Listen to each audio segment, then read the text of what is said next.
It's all about peace, spreading love in the world. So I gotta represent rebels for joy, positivity. You know that we're all about it. Magic happens when you align your purpose, passion, and power. Just believe in your greatness. I know for sure the light that you radiate too strong to ignore. Emotional revolution. It's time that we start.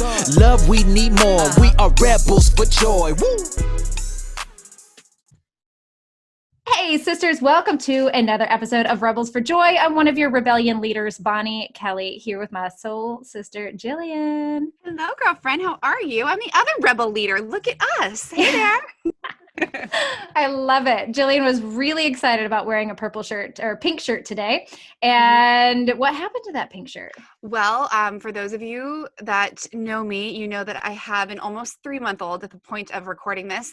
And I got the double whammy. I got the spit up and I got the poop that went up the back of the shirt and I didn't know it. And I put it on the arm. And so it was all puked and pooped. And now I'm wearing a beautiful yellow sweatshirt for this conversation. Just felt like we had to share that because that was funny. Real life.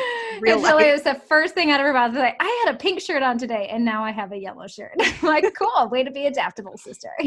Exactly. See, look at me. If I've done nothing right today, I was able to change my shirt and smile about it. I love it. I love it. I love it. All right. So as you girls know, before we get into this, we do have a joke for you. And Jillian, I actually, my daughter yesterday had the tablet and kept pushing the center button, which then pops up Siri. And then, Siri was Googling all kinds of weird stuff. So I just started asking Siri, tell me a joke. Siri, tell me a joke. And so she came up with a couple of them that I'm going to start with.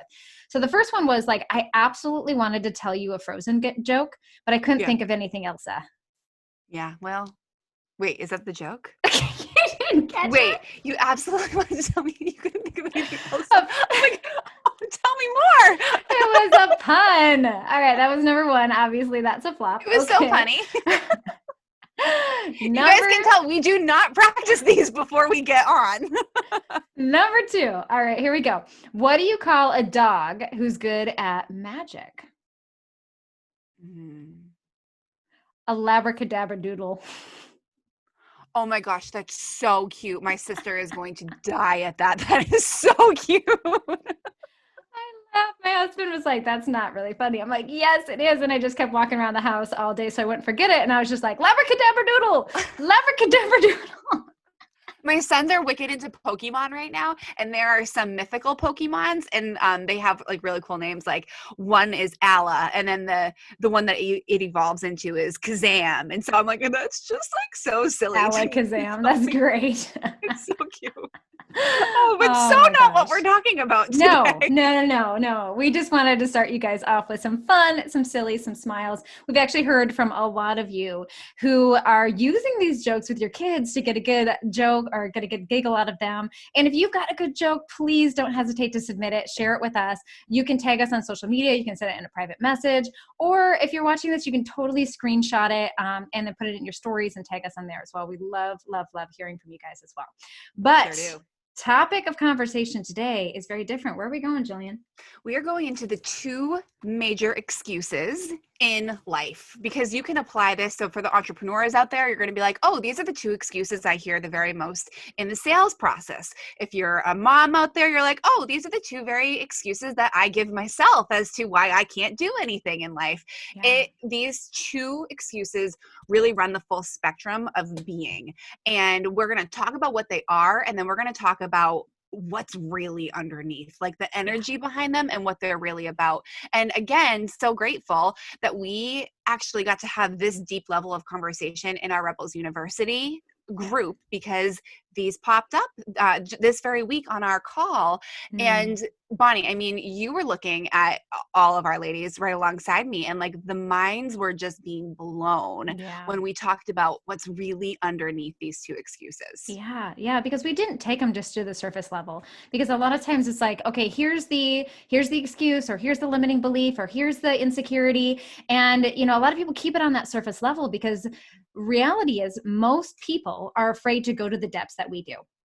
right? They really do. They're afraid. So they go snorkeling versus deep diving. Well, as a rebel sister, we go deep. Like we want to get to the deep underlying issues. So then that way we can give you the emotional freedom that is a lasting joy, lasting self-confidence, lasting happiness, lasting worth, right? Instead of just giving you these quick tips to be able to say, okay, let's shift your mindset for a few minutes. We want to give you intel to help you make the lasting shifts. Right. Right. Because we can coach around the excuses or we can coach around the energy. And if we coach around the energy, it is going to help really like.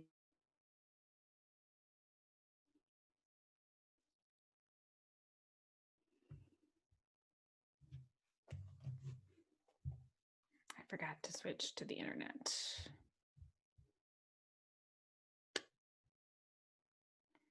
Okay. Hi. Well, hold on. We can just have Ben edit this part out. Yeah, totally. Okay, hold on. Hi, Ben. Switch the internet here. I forgot.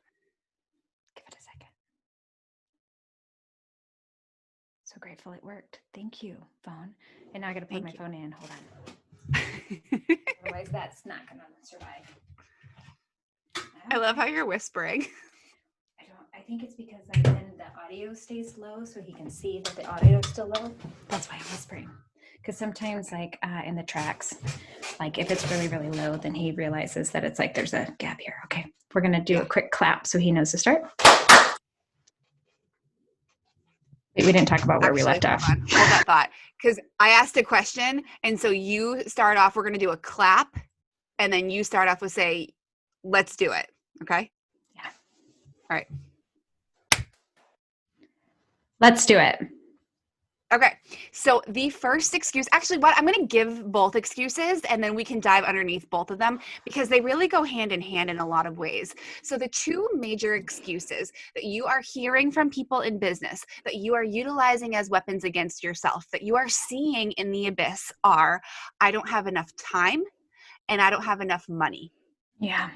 There they are. They're like, and I want you to feel into that. How often are you utilizing those two phrases to really diminish why you can't do something? Yeah. Why you can't go to the gym, why you can't go into business, why you can't follow your dreams, why you can't, oh my gosh, like fill in the blank. Right? Is that we really hide behind these excuses as limitations and barriers for us not to be able to achieve more. And they're really fueled by our fears. There are some logistical things, and maybe for you, it's just like, no, like legitimately, Bonnie, you don't understand. I have 6 kids, no support, single mom, working 2 jobs. Cool. All right, good. You don't have a lot of time. However, saying that I don't have any time is different. It's just that it's not a priority to be able to fit in whatever it is that we need to do. Because the reality is I don't have time to do my taxes, but you darn straight, I'm going to prioritize getting them done, right? Because I don't want the consequence of the IRS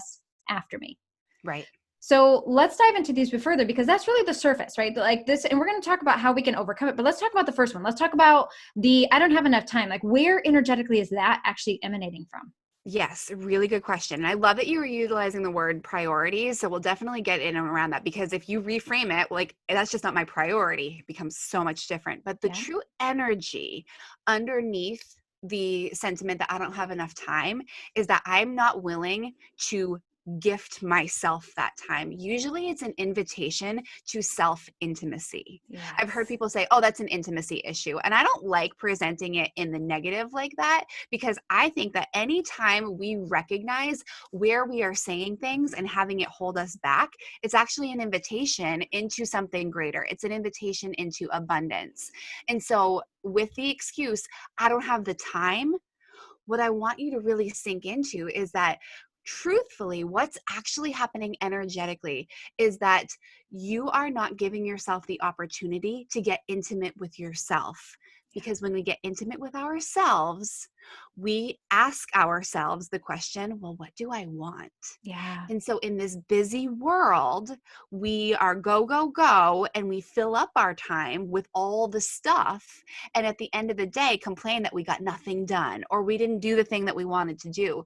But the truth of the matter was, had you given yourself the intimate time with you to ask what you actually wanted to do, you would have been able to to maximize on that time and utilize the time that was available to you by getting really quiet and being willing to listen to those little yearnings of your heart that, oh, by the way, you're worthy of.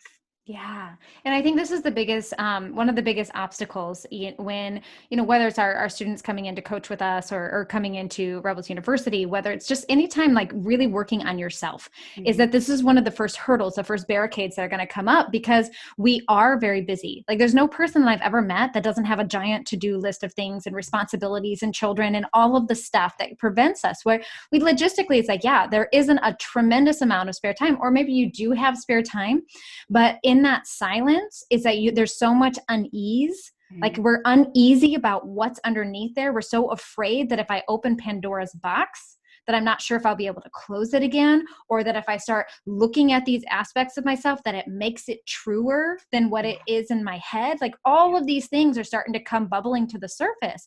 And so what we find is that many people are just like, well, I'm going to distract myself. Or I'm going to spend the little precious time I have numbing out behind cooking elaborate meals, behind organizing every inch of my pantry and closet, behind making sure that my garage is swept to a T, making sure that I've got caught up on every episode of The Bachelor, making sure that my kids have all these extra crafts and projects, right? I mean, there's 1,000,000,001 different ways that we can distract ourselves and consume our time up to the point where we don't have to have that intimate conversation, not only with what I want, but why am I holding myself back from receiving what I want? And these are the extra deep levels that we need to put on our beyond snorkeling goggles, right? We need to put on our deep diver suits and go down into the depths to figure out where and why am I afraid to be alone with me. Yes. And to just pivot off that, having that time with you does require some of your time. It requires you being intentional about having that conversation with you. And it's really easy to go and do anything but that. And that in and of itself is the indicator that there's something there. There's something blocking the willingness to have that level of intimacy with you. And so, no, it's actually not about the time that you do or don't have. It's about the willingness to get curious about what it would be like to ask yourself what you wanted, what it would be like to navigate why you won't ask yourself what you want.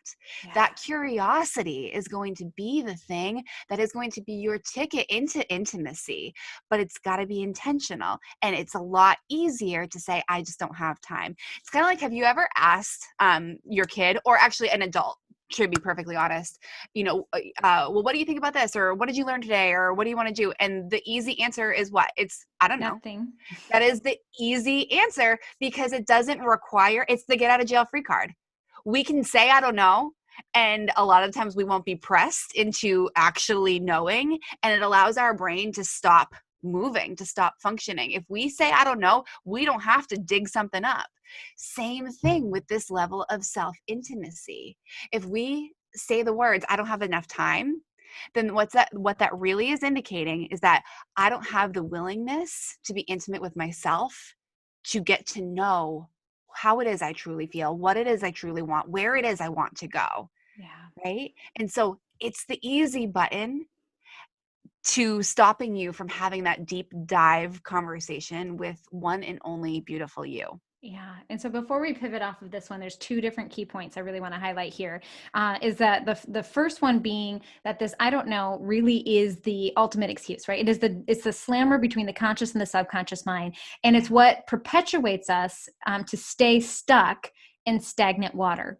And I often say this to our students, I often say this to other people as well, is that in reality, like stale water that is not moving, cannot breathe life into it. It cannot foster life. Fish cannot survive. Plants cannot grow.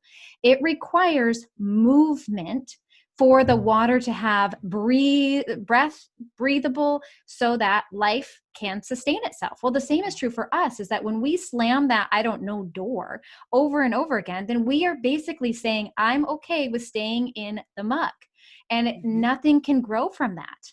And so that means you can't grow from there.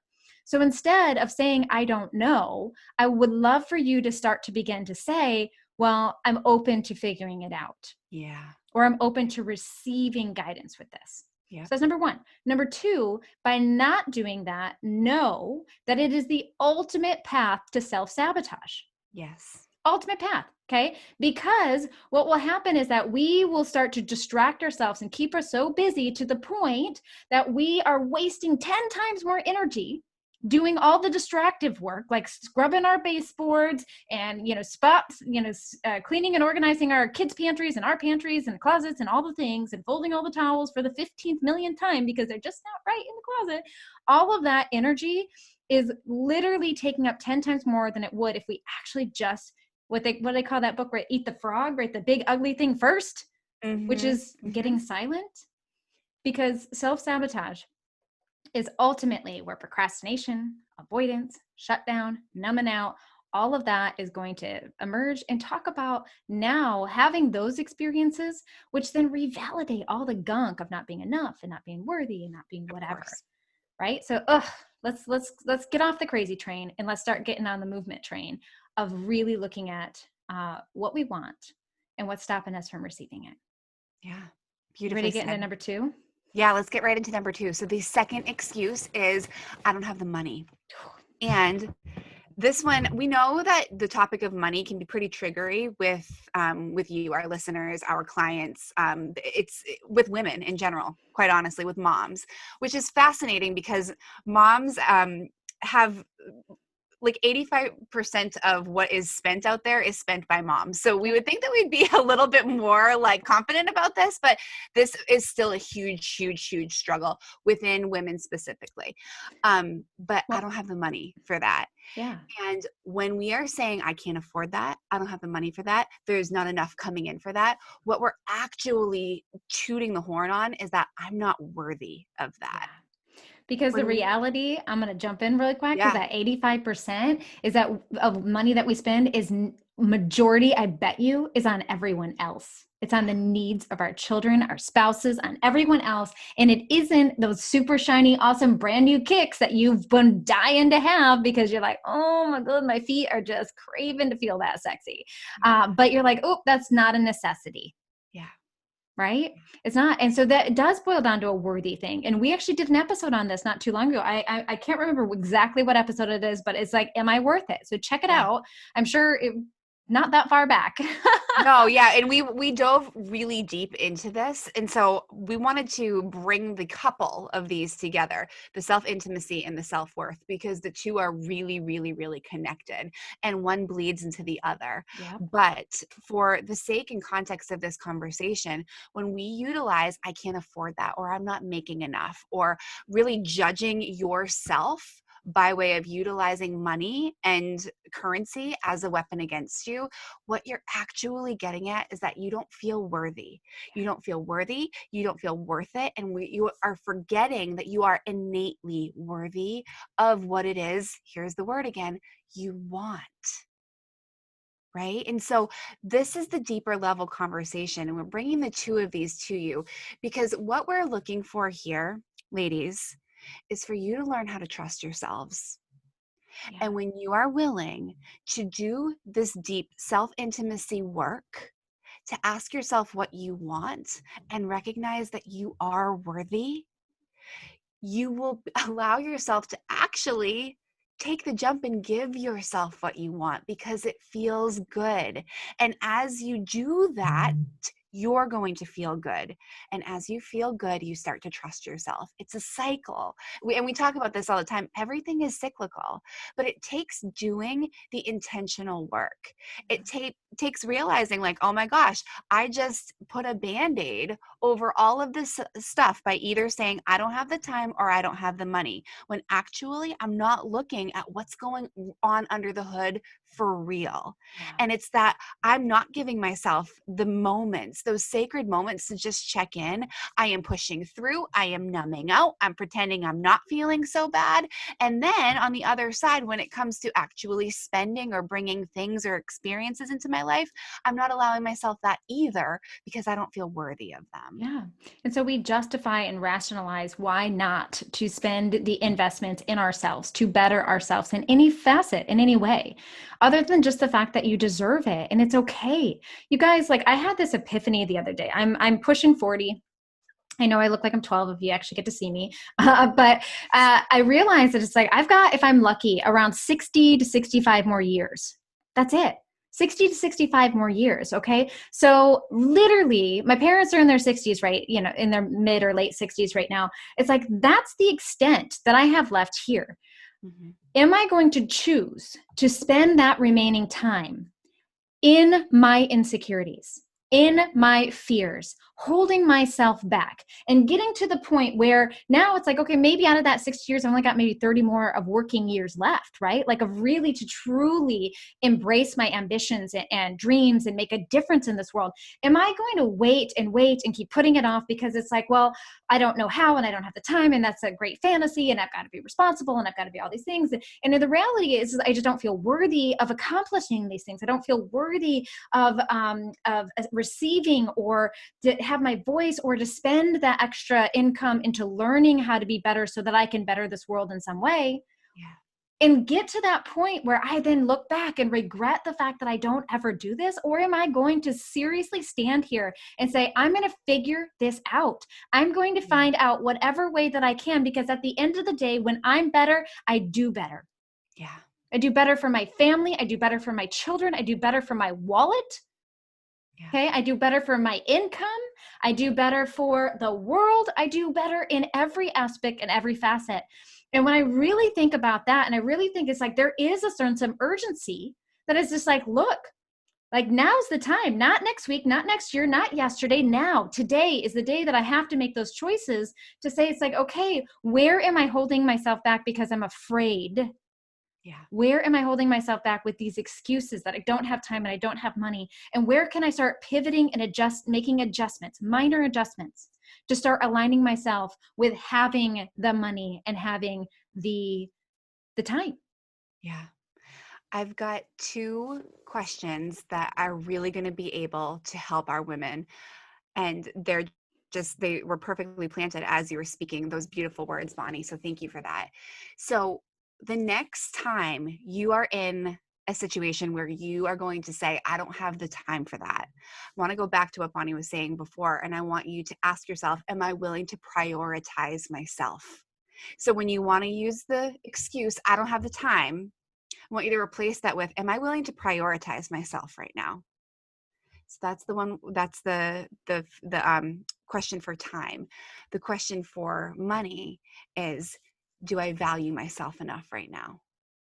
So if it's, I don't have enough money for that, I want you to replace that with, am I valuing myself right now? Yeah. And those are going to be really 2 powerful guideposts to take you from that surface level question into the deeper depths of energy, because we know this stuff has been wired and ingrained for a very long time. And that's why we do the work that we do. And it takes the linear time that it does, and it takes the commitment that it does, and it takes the self-devotion that it does. But we also know that these podcasts, like, we really want you to get some big, beautiful, juicy takeaways from them. So we want to give you the gifts to take you from the surface level into the depth. Even if it's not going to take you super deep at first, we want to at least help you take that first step. So, am I willing to prioritize myself right now? And am I valuing myself right now? Those 2 questions are going to lead you from the surface into the waters. Like, put on the old snorkel there, sister, because you're going in. Yes, yes. And we'll do the deep dives. And if you need support with that, you guys, we've got your back. Jillian and I have many different programs that are available for you. And right now, you guys can come explore our Rebels University. It is, if you go to rebelsforjoy.com/university, you can explore how you too can take this really, really deep dive into yourself, how you can begin to break this mold that all of us have been conditioned to believe. And all of us have been conditioned to believe that we have to exist and operate in this box. And the reality is you do not. We want to break those molds and really help you shine into the strongest, best version of you imaginable. Because when you're better, you do better. And the more people that do better in this world, the better the world is going to be. Amen, sister. Mic drop. Ladies, thank you for being here. We honor you so much. We see you. You are just beautiful. Thank you for being a rebel sister right alongside us. Amen. See you on the next.